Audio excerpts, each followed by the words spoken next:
talked a ton about the guys up front, but the back end has been pretty successful. Yeah, we've built some depth there and coming along pretty good. So good leadership back there, guys coming to practice and work every day. And again, growing some young guys up, gaining some good experience. So been pleased with their progress. Between the sheer talent and ability and physicality, but also the tempo, how much of a challenge are the receivers at Syracuse poses? Oh, very much. Yeah, they got a great system. Second year, within that system, and quarterback that's very confident and he's got big arms, is mobile, and between Phillips and Ishmael, tight ends and backs, and a few other guys, they're doing a great job distributing the ball and get the ball out fast and make a lot of big-time plays. So it'll be a huge challenge for us. How different is their tempo from the tempo you see from other teams? I think they're as fast as we've seen, if not faster. So they do a great job, managing it. How much do you? That kind of tempo, how important is it? Stamina is it can get hot in there in the Carrier Dome, and just being able to get the defense being able to get off the field. Yeah, I mean that's always, every week, it's always something this time of the year.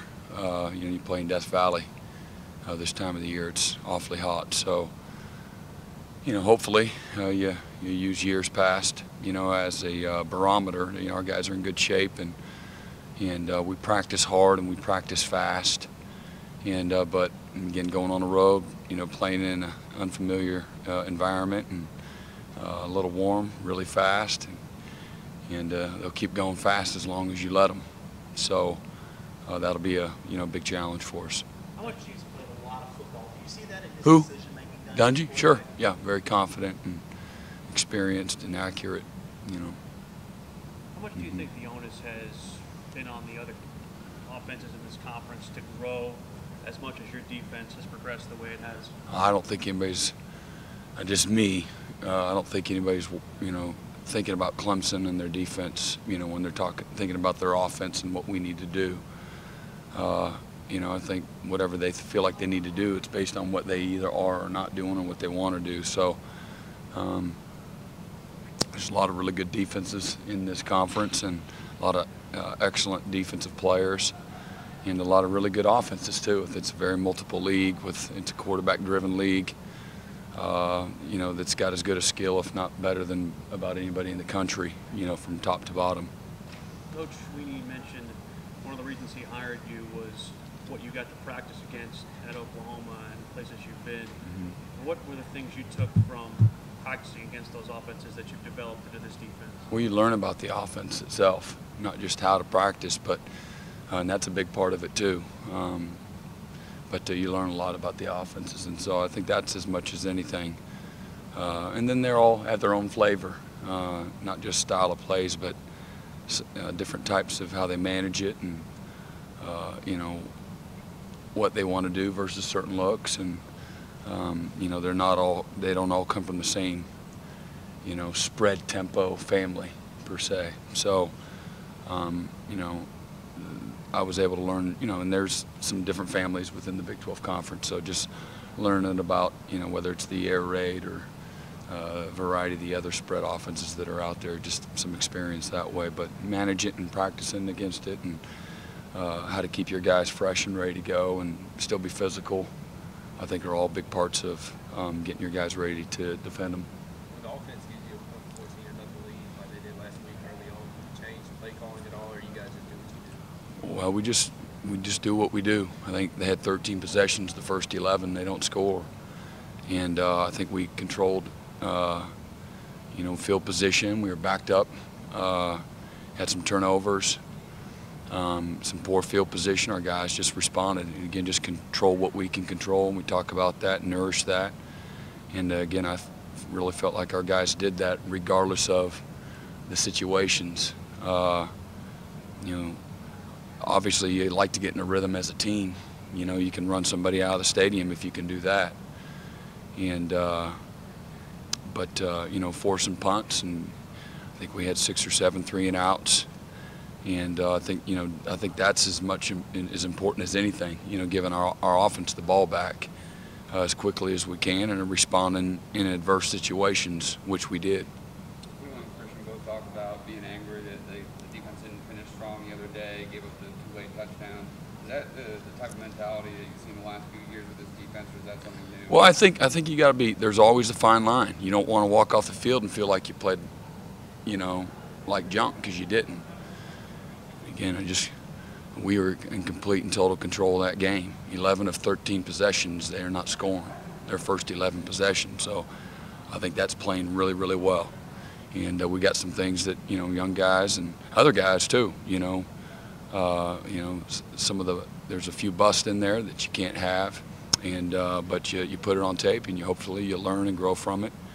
And but yeah, there's a mentality, but we haven't done anything about it yet. Yeah, that's where all of our, I think maybe 7 touchdowns we've given up in the fourth quarter, through whatever 6 games. Is it 6 games? 6 games, Yeah, in the fourth quarter. So it doesn't sound like being angry has done anything for us yet. So, but there's a lot more positive than negative, and that's what we try to take into the locker room.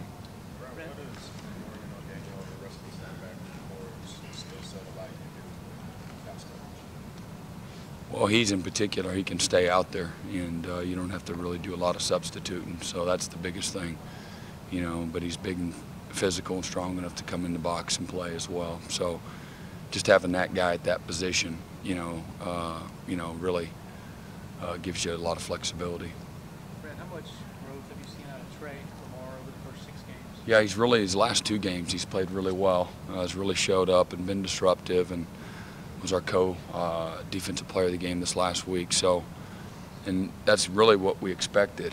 The more he played a little over 100 snaps a year ago, and and we've seen a variety of styles of play offensively, and with different challenges each week. So, I've really been pleased with his progress and his maturity and how he's starting to grow within the system.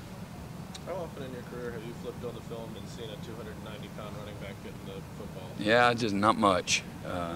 So he's a big old guy. He's tough to get down, and in critical situations, he does a great job. Blocking for the quarterback or getting a couple yards that they need. So it'll be a good physical challenge for our guys. When he's in the game.